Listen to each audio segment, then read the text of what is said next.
The question that everyone is asking in talk shows and in roadside survey is, was Will Smith correct or wrong in slapping Chris Rock?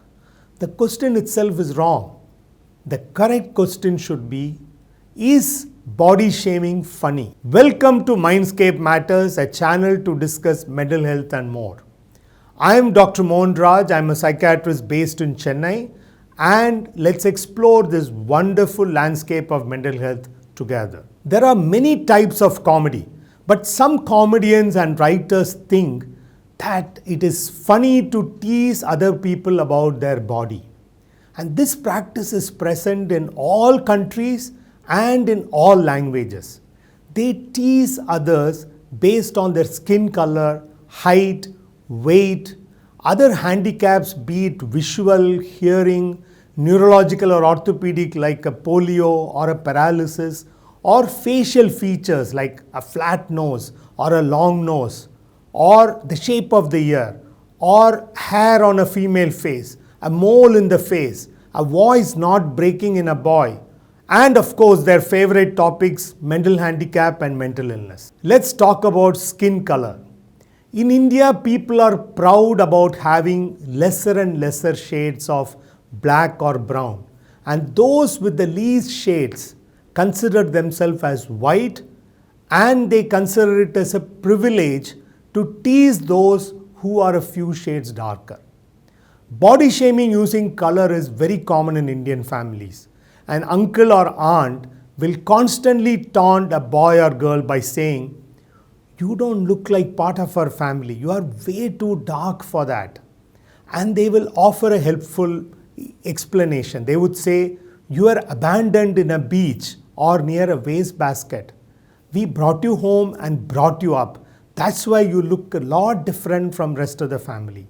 And they do this constantly, and they think it's funny and it's part of family banter. Sometimes, sadly, it would be a parent who taunts. Some parents make indirect comments like, "That Chitti told me that in spite of being black, she looks beautiful." Sometimes they ask the child, "How is it possible? We are both fair. How come you are black?"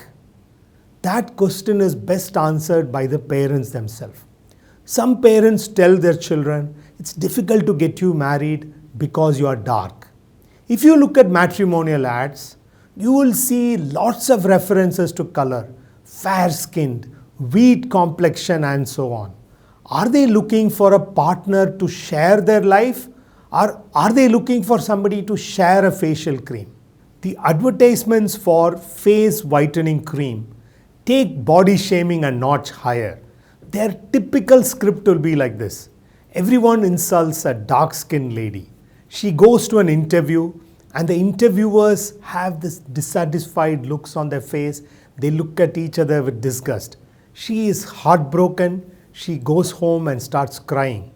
And somebody hands her over this face whitening cream. She applies, and gradually she becomes a Snow White. And once she is whitewashed, she comes back to the same interview, and the interviewers are awestruck and they get up and receive her. Now, what are they trying to say through this advertisement?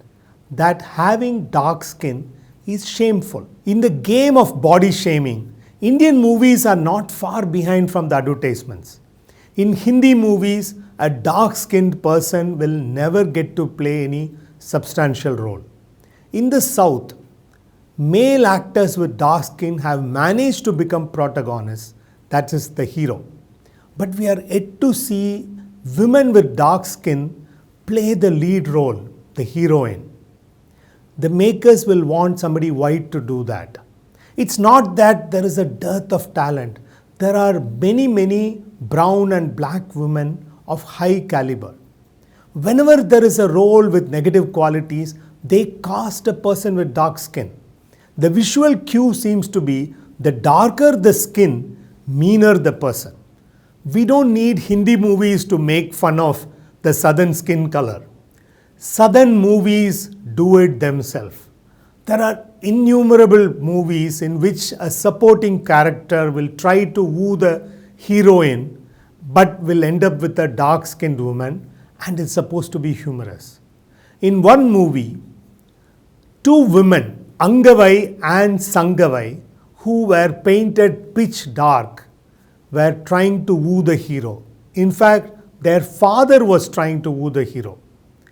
To add insult to injury, the names Angavai and Sangavai are the names of daughters of King Pari, who is famous for letting go of his chariot when he finds that a jasmine creeper has grown over his chariot when he came back from a hunt. It's as if the makers wanted an authentic Tamil name to drive home the point that Tamil skin is black.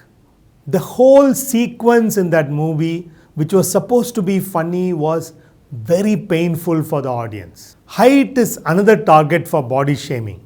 There is a Tamil abuse which says, Kallana nambunalum kullana nambakudadu, which translates as, you can trust a thief, but you can't trust a person of short stature. Short people are called by innumerable nicknames, and bullies in schools and colleges continue to use these names in spite of being told that these names hurt. Weight is another area for body shaming. Having extra weight and a larger hip circumference is also a target for body shaming, both in real life and also in media. They have innumerable nicknames. There are actors of both genders whose primary reason for being in a movie is their obesity, and they are made to play silly roles every time. Parents taunt their children, not only parents, even relatives taunt their children for being overweight the same way they do it for their color. There are derogatory nicknames for all handicaps, say visual handicap, hearing handicap, and so on.